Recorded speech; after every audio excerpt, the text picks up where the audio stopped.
और बस्तर सांसद दीपक बैज इस वक्त हमारे साथ में जुड़ गए हैं। दीपक जी, एक बड़ा नक्सल अटैक हुआ, 10 जवान और एक ड्राइवर, कुल 11 लोग शहीद हो गए।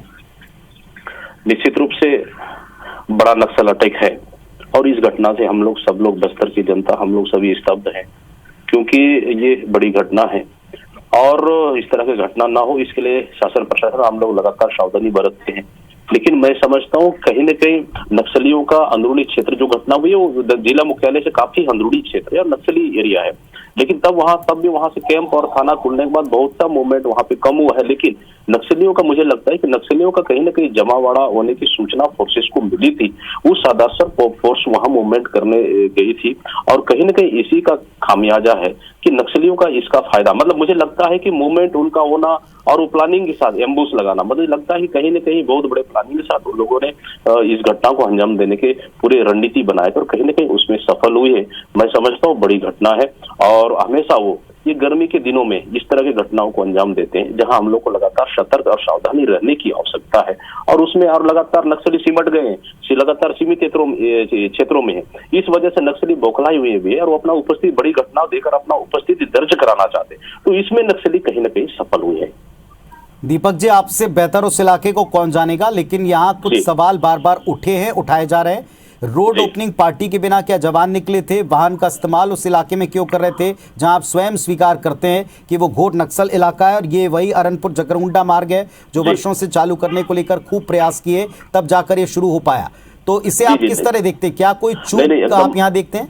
नहीं, एकदम आपका कहना एकदम सही है कि बिना रोड ओपनिंग के ना जनप्रतिनिधि जा पाते हैं, ना फोर्सेस जा पाती, ये सच्चाई है। लेकिन सवाल ये है कि मैं अभी कह पाने में असमर्थ हूँ कि रोड ओपनिंग पार्टी थी या नहीं थी, लेकिन जिस तरह से मूवमेंट का पता चलकर जवान अक्सर, देखिए, जवानों को ये निर्देश रहता है अंदर एरियाओं में, नक्सली एरियाओं में, कि आप पैदल गश्त कर ले या फिर आप मोटरसाइकिल का उपयोग कर ले ताकि अगर घटना भी हो तो इसका ज्यादा बड़ा क्षति ना हो। लेकिन इस तरह से 4 व्हीकल का उपयोग करना, मैं समझता हूँ कि ये हो सकता है हम लोग से चूक हो सकती है, जो इसको नक्सलियों ने इसका फायदा उठाया है।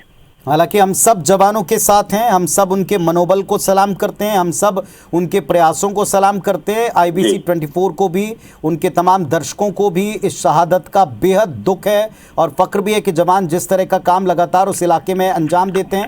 लेकिन इन सब के बीच में विपक्ष के कुछ नेताओं से बातचीत हुई। बृजमोहन अग्रवाल पूर्व मंत्री हैं, वो ये कह रहे हैं कि सरकार भी गंभीर नहीं है और शासन इस मामले में लापरवाह है।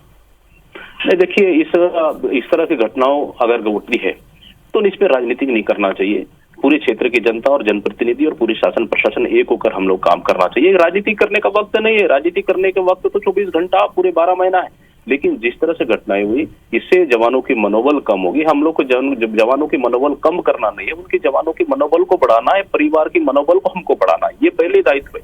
राजनीति करने के लिए पूरी मैदान खुला हुआ है, लेकिन जिस तरह से सरकार कहीं कमजोर नहीं है, सरकार लगातार प्लानिंग कर रही है, शासन प्रशासन लगातार प्लानिंग कर रही है, हम स्थानीय जनप्रतिनिधि प्लानिंग करते हैं, सूचनाएं एकत्रित करते हैं। हम लोग को अंदेशा था, हम लोग को शासन प्रशासन को पहले से अंदेशा था कि इस मौसम में, क्योंकि बड़ी घटना काफी समय से नहीं हुई है, तो ये कहीं ना कहीं बड़ी घटना को अंजाम दे सकते हैं। हमको अतिरिक्त सावधानी बरतने की आवश्यकता है। दीपक जी, वो एक बात और भी कह रहे हैं कि ये चुनावी साल, ऐसी घटनाएं बढ़ सकती हैं। हमने इस बारे में सरकार को लिखा है पत्र, लेकिन गंभीरता नहीं है।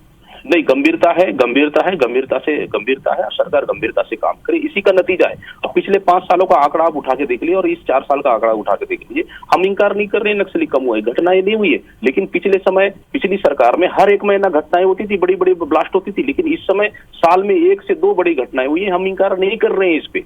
लेकिन हम लोग को इस घटना ना हो इसके लिए अतिरिक्त सावधानी बरतने की आवश्यकता है, अतिरिक्त प्लानिंग करने की आवश्यकता है। ये हम लोग के लिए बेहद जरूरी है ताकि इस तरह की घटनाएं ना हो। ये हम लोग को सोचने और विचारने की जरूरत है और समीक्षा करने की आवश्यकता है।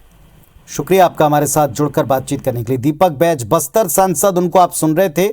उन्होंने भी शहादत को सलाम किया, दुख प्रकट किया, इस घटना पर स्वीकार किया कि इस पूरे मामले में आरोपी का पालन या आरोपी वहां थी या नहीं थी, इस बात का वो पता लगाएंगे। लेकिन 11 लोगों की शहादत के बाद में कुछ प्रश्न जरूर यहां उठाए जा रहे हैं।